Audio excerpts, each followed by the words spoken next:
Dobro jutro želim svima vama uz prvi program Hrvatskog radija i četvrti program Hrvatske televizije. Moje ime je Jelena Mikovčić.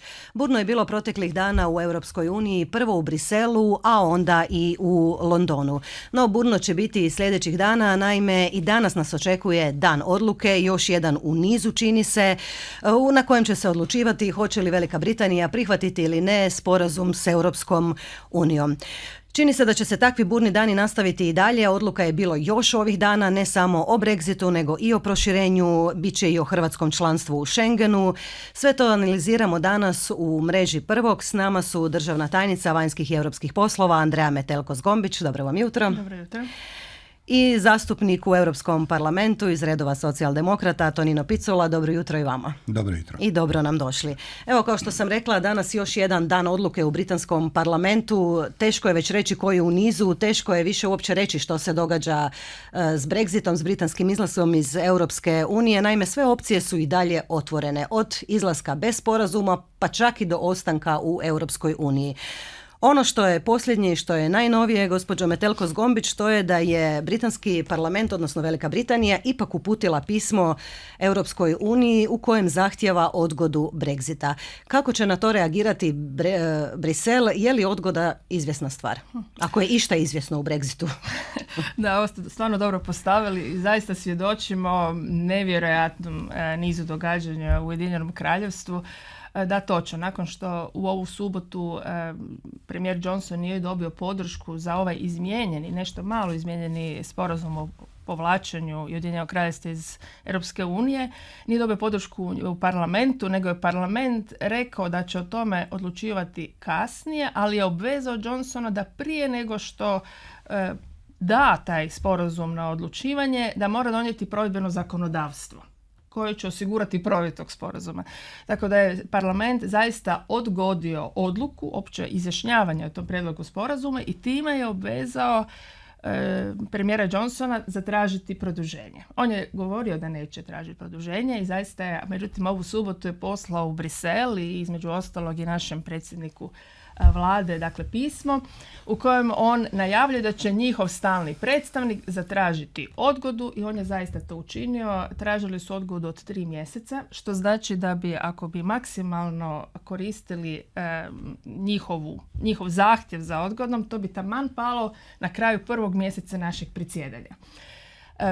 Zatražili su dakle odgodu uz navod da odgoda može i kraće trajati ukoliko bi prije toga parlament dakle prihvatio taj sporazum i ukoliko bi taj sporazum stupio na snagu. Dakle i dalje je sve vrlo, vrlo neizvjesno, a sad je na čelnicima da se na to odgovore. Stajalište je bilo i Hrvatske i ostalih država članica da ćemo učiniti sve što je u našoj moći da dođe do uređenog izlaska, jer to je zaista jedini put kojim bi se trebalo ići. Neuređeni bi bio strašno na štetu prije svega Velike Britanije, ali i ostalih država članica i to želimo izbjeći. Dakle, daćemo svaku moguću podršku ipak prihvaćanje tog sporazuma. A ostaje za vidjeti kako će sad stvari odvijati. Ako sporazum naravno bude danas prihvaćen, danas bi se o njemu trebalo raspravljati i odlučivati, no ni to nije 100% sigurno. Ali neće se danas u britanskom parlamentu.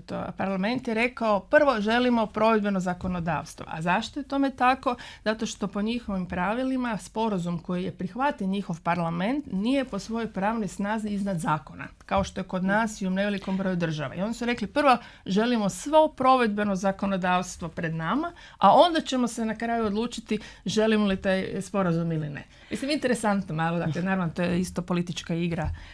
Ali ima li vremena za provedbeno zakonodavstvo? Mislim, Brexit je manje od 10 dana sada. Upravo dobro ste pogodili. Dakle, Johnson je javio da će on tijekom ovog tjedna predložiti parlamentu svo provedbeno zakonodavstvo. Ostaje za vidjeti hoće li biti tako. Međutim, zbog toga su oni i tražili dakle, tu odgodu za 3 mjeseca, tim više što je ranije zakonom bilo ovim zakonom su vlada zaista obvezana bila tražiti ukoliko ne dođe do prihvata tog sporazuma. Gospodine Picula, Britanija je toliko duboko podijeljena da je na kraju svega parlament natjerao Borisa Johnsona da pošalje zahtjev za odgodom, da bi on istovremeno poslao i pismo u kojem obrazlaže zašto odgoda ne bi bila dobra, iako ju je morao tražiti. Parlament je podijeljen, zemlja je podijeljena, vidimo to i po prosvjedima, sada uglavnom protiv Brexita, ali i za Brexit. Europska unija je tu pokazala jedinstvo, veliko jedinstvo, pomalo iznenađujuće jedinstvo, svi su zajedno u tome što se Brexita tiče, a pitanje odgode i pitanje Brexita bit će ponovno i u Europskom parlamentu u Strasbourgu ovih dana, koji počinje danas sa plenarnom sjednicom. Kakva je atmosfera u Europskom parlamentu? Ima li parlament jedinstvo što se tiče Brexita? Pa prije svega treba primijetiti jednu stvar, a to je da je Europska unija u cjelini proteklih 5, 6, pa čak i više godina suočena s cijelim nizom pitanja koje duboko dijele zemlje članice. I za očekivati da je tako važan i krupan događaj poput Brexita je još jedna tema više oko koje će se lomiti koplja unutar 27-orice. Međutim, to se nije dogodilo.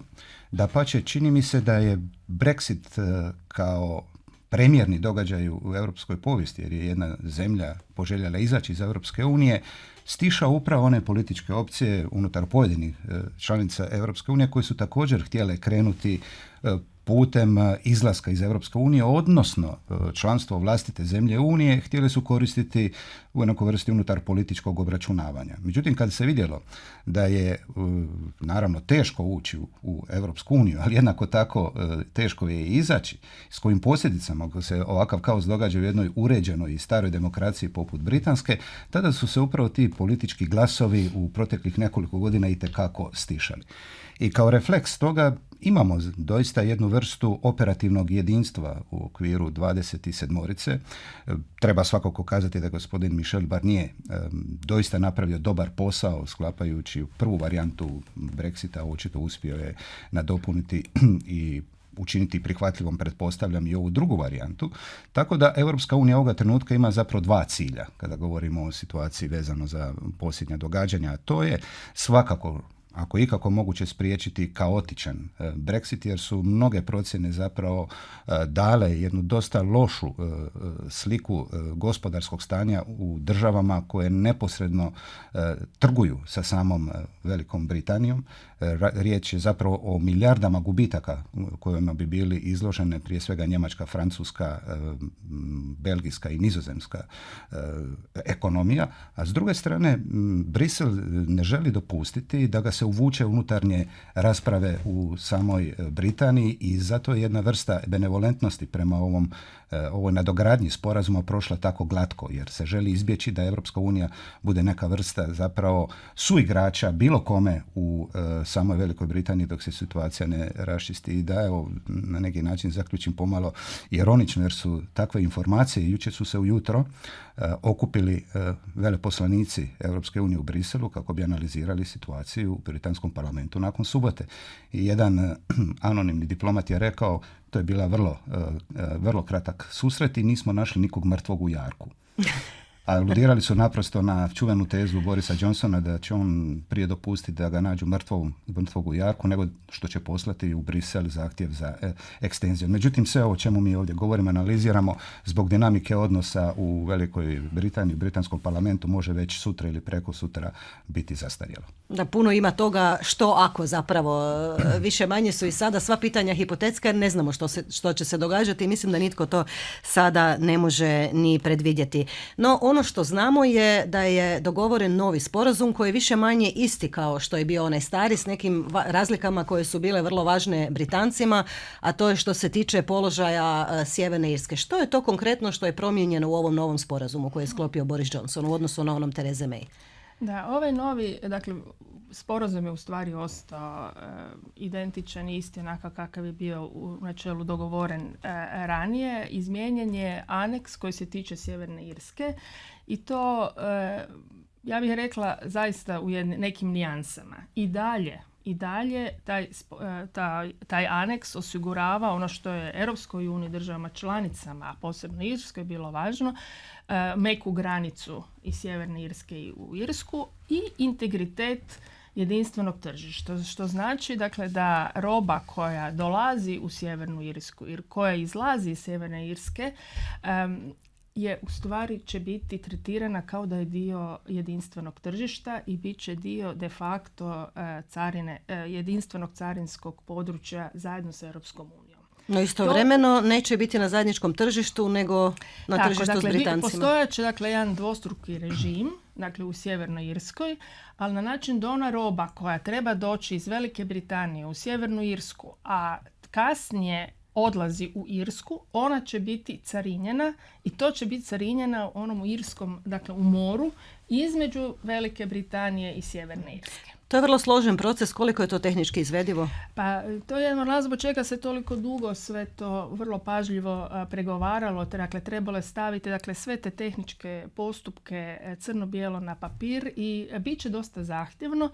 Ali, cilj nam je bio osigurati i jedinstvo, zaštititi to jedinstveno tržište, dakle da nema zloporaba, da sad Velika Britanija ne bi kroz Sjevernu Irsku mogla plasirati svoje proizvode na jedinstveno tržište bez carina. To svakako ćemo brinuti se da se to ne događa, a opet osigurana je ta meka granica. I ono oko čega se posebno još razgovaralo je uloga onog irskog parlamenta u Sjevernoj Irskoj, gdje je rečeno da će sad kada se prihvati taj sporazum, on će imati prijelazno razdoblje do 31.12.2020. godine. Dakle, imat ćemo nekih godinu dana prijelaznog razdoblja u kojem se neće ništa promijeniti. Ništa. Dakle, dalje će sve funkcionirati kao i do sada. Jedino što Velika Britanija i njezini predstavnici neće nigdje sjediti za stolom u Europskoj uniji, ali dalje će primjenjivati pravnu stečevinu, nadležan će biti sud Europske unije za svaki spor i tako dalje.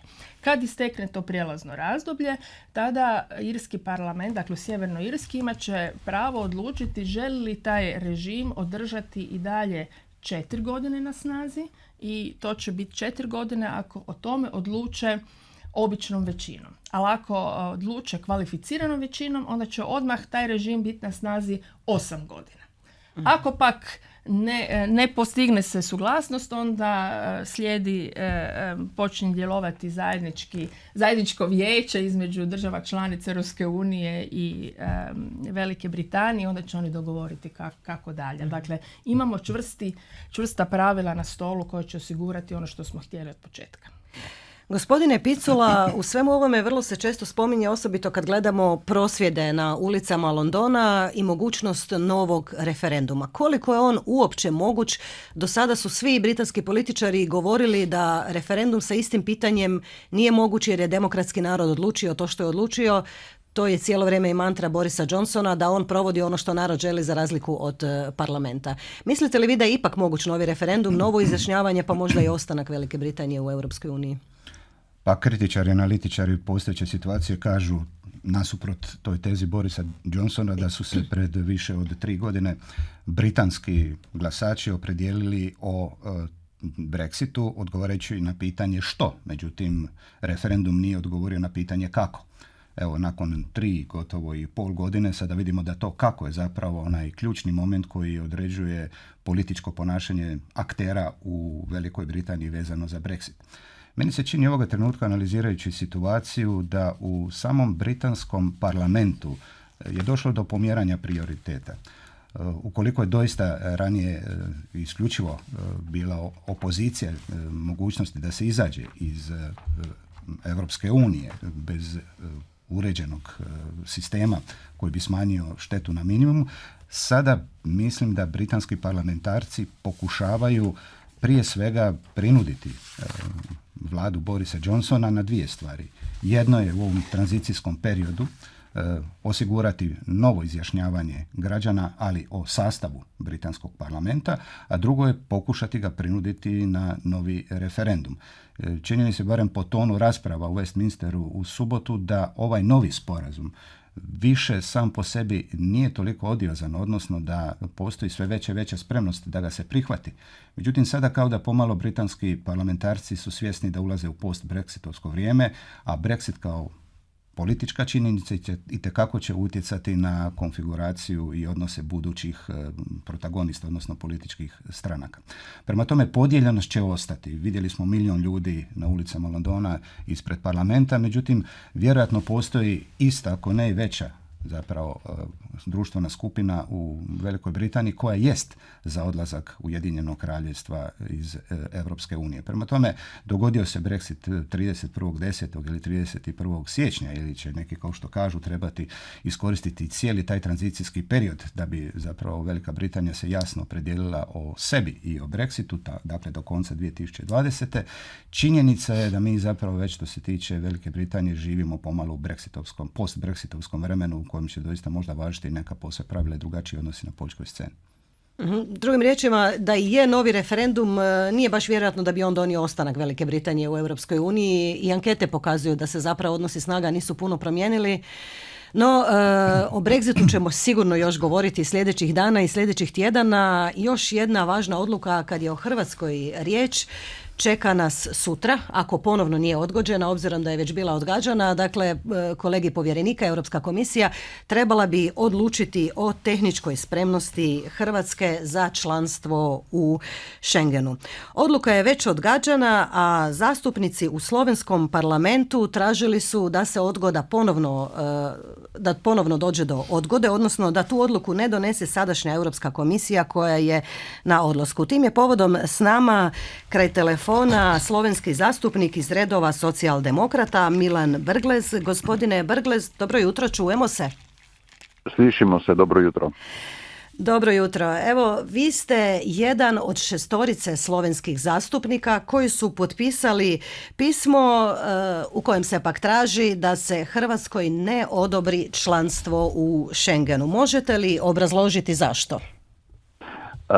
Najprej gre za to, da je treba narediti objektivno oceno tehnične pripravljenosti in samo politično odločanje o tem prepustiti naslednji komisiji.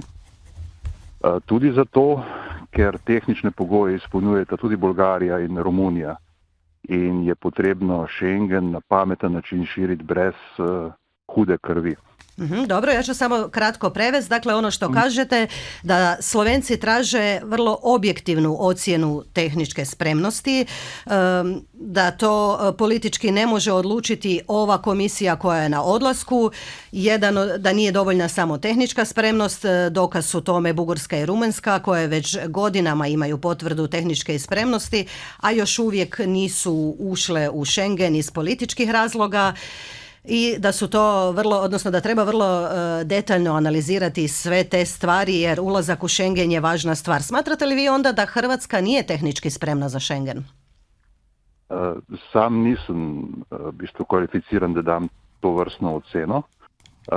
Znam si pa predstavljati, da bi sprejem v Schengen Hrvaške pomenil, kot pravzaprav bi moral pomeniti vse posod drugod, da vse notranje meje v Evropi padejo in seveda me skrbi za nekaj takšnega, ker veste, da so meje tudi med Slovenijo in Avstrijo in še številne druge zadeve. Torej, komisija bi se morala najprej posvetiti temu, da to reši in potem tudi širiti Schengen na ustrezen način. A znači vama su zapravo glavni razlog to što i između ostalih država trenutačno nisu otvorene granice, obzirom da mnoge države, možemo tako reći, sada krše šengenska pravila, da. Kao što su upravo granice između Slovenije i Austrije i mislim da je još 6 takvih granica, razlog tome je migrantska kriza. Ali nije li Sloveniji u interesu da Hrvatska uđe u Schengen, kao što ste rekli malo prije, unutarnje granice bi trebale pasti kad Hrvatska uđe u Schengen. Nije li to Sloveniji u interesu, obzirom da onda više nema toliki pritisak čuvanja svoje granice? Absolutno je v dolgoročnem interesu Sloveniji, da se to zgodi in si to tudi želimo. Ampak kot sem rekel, bistven pogoj je, da celoten Schengen začne delovati, ker če ne deluje, ga je širiti nespametno. Najprej treba poskrbeti za to, da bo deloval. Znači, ako mogu reći, vi ste rekli da je apsolutno u dugoročnom interesu Slovenije da Hrvatska uđe u Schengen, ali da prvo Schengen treba funkcionirati, a onda tek ga širiti. Drugim riječima, ako mogu rezimirati, vi nemate ništa protiv da Hrvatska uđe u Schengen, ali prvo želite da sam Schengen unutar sebe profunkcionira, a za to vrijeme ga ne biste širili ni na Hrvatsku, ni na Rumunjsku, ni na Bugarsku. Tako je. Gospodine Brglez, hvala vam lijepa na uključenju i do slušanja. Sretan put, obzirom da i vi kao i vaš kolega ovdje, gospodin Picula, putujete danas u Strasbourg. Hvala lijepa. Do sviđanja. Evo, možete li ukratko komentirati to što smo čuli, slovenski zahtjev da ova sadašnja komisija ne donese odluku o Schengenu? Iako je trenutačno riječ samo o tehničkim uvjetima, a ne o onom političkom dijelu koji tek slijedi. Da, pa prvo bi možda htjela reći, dakle, da to nije formalno slovenski zahtjev i čak nije niti zahtjev svih slovenskih parlamentaraca. 6 od 8, je li tako? 6 od 8, dakle nisu svi slovenski parlamentarci potpisali to pismo.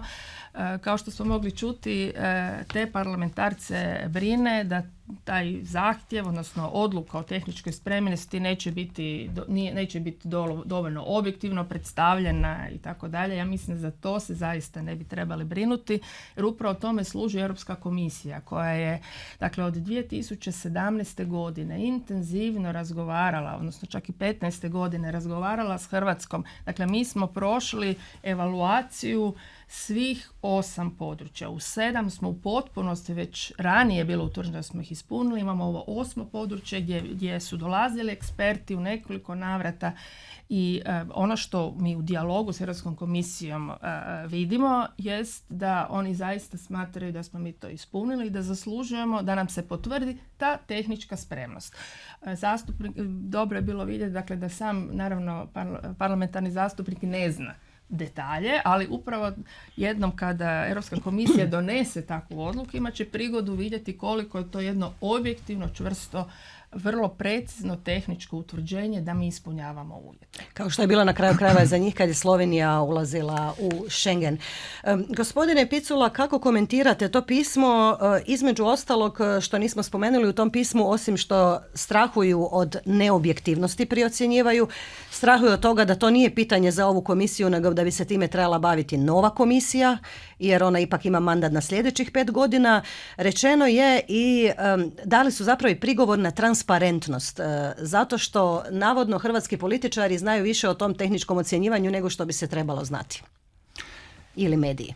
Prije svega ne bi podcijenio upućenost dijela slovenskih zastupnika u Europskom parlamentu u ovoj materiji. Mislim da su oni u najmanju ruku dobro upućeni u kakvom su stanju razgovori i pregovori Republike Hrvatske i komisije vezano za ulazak naše zemlje u šengenski prostor. Mislim da je ovo pismo primjer politiziranja cijelog tog procesa, dovođenja u vezu neposrednu sa neriješenim graničnim pitanjem i pokušaj političkog pritiska kako na Europsku komisiju, tako na, naravno, sve one koji mogu imati utjecaj na donošenje odluke, da se to ipak ne donese. Pri tome treba jasno naglasiti da smo mi u Europskom parlamentu, zastupnici Hrvatske, odlučili reagirati na ovo pismo i ja vjerujem da ćemo tokom današnjeg dana javnost obavijestiti o našim stajalištima i u jednom jezgrovitom obliku zapravo informirati javnost, ne samo Hrvatsku i ne samo Europsku komisiju, o stanju stvari kakvom ga mi vidimo. Prije svega ograničit ćemo se na tehničko-pravne aspekte hrvatskog pristupanja šengenskom prostoru i podcrtati da je zapravo u komunikaciji koja traje od 2015. i u kojem su uložena značajna sredstva kako iz europskih fondova, tako i same Republike Hrvatske, zapravo zadovoljeno kriterije u svih 8 područja koje se promatraju. I kao zapravo razlog zašto smatramo da bi sutra komisija trebala dati zeleno svjetlo za, naravno, pristupanje Hrvatske šengenskom prostoru jer je zadovoljila tehničke uvjete, je upravo stajalište glavne uprave za unutarnje poslove Europske komisije koja je u proteklih godinu dana doista dovršila posao evaluacije ili procjene koliko je Hrvatska spremna. Dakle, to će biti zajedničko pismo Kad ste rekli zajedničko pismo svih hrvatskih zastupnika. Ono će biti ponuđeno svima, dobar dio nas je radio na tom pismu, još treba posložiti možda poneki detalj i ja vjerujem da ćemo ga danas na samom zasjedanju Europskog parlamenta u Strasbourgu i objaviti. Prema tome, mi se ograđujemo naravno od bilo kakvog daljnjeg politiziranja, iznosimo činjenice i smatramo naravno da bi se trebalo sustegnuti i ne povezivati jasno stvari koje ovoga trenutka nisu relevantne za odluku komisije. No činjenica je da nakon ove tehničke odluke o Schengenu slijedi upravo politički dio, borba unutar Europske komisije, odnosno snaga unutar Europske unije, bolje reći država članica.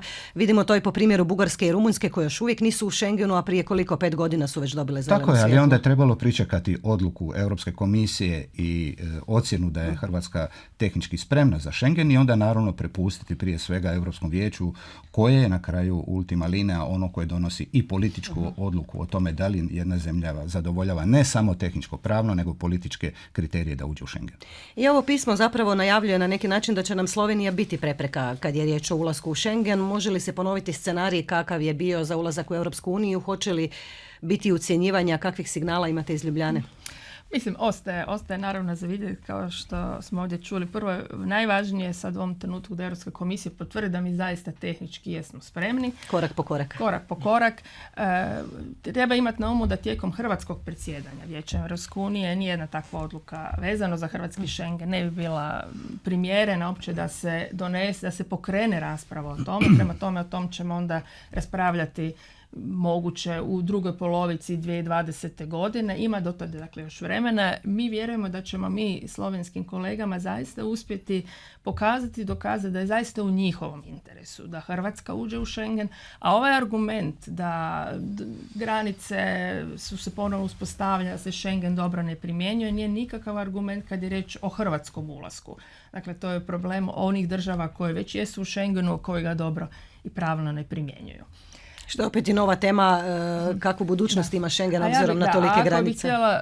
Ja se nekako i nadam da će naši sjeverno i zapadni susjedi naučiti nešto iz onih proteklih vremena. U krajnjoj liniji nikad se ucjene ne isplate, a da ne moram niti govoriti da to nije niti europski način ni razmišljanja. Sad je Hrvatska članica Europske unije, sjedi za stolom i ima puno mogućnosti utjecati da zasluženo uđe u Schengen kad se za to steknu.